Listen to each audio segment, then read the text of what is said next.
আবারও পরিবর্তন করা হচ্ছে বাংলাদেশ পুলিশের পোশাক। বৃহস্পতিবার এক প্রজ্ঞাপনে বলা হয়, পূর্বে নির্ধারিত আয়রন রঙের শার্টের পরিবর্তে জেলা পুলিশ ও অন্যান্য ইউনিটের সদস্যদের জন্য গাঢ় নীল রঙের টিসি কাপড়ের শার্ট নির্ধারণ করা হয়েছে। এছাড়া মহানগর পুলিশের ক্ষেত্রে শার্ট হবে লাইট অলিভ রঙের টিসি কাপড়ের এবং কফি রঙের ট্রাউজারের পরিবর্তে খাকি রঙের ট্রাউজার নির্ধারণ করা হয়েছে।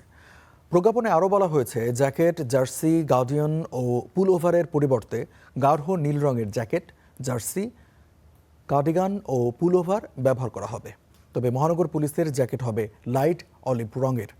নারী পুলিশ সদস্যদের পোশাকেও পরিবর্তন আনা হয়েছে।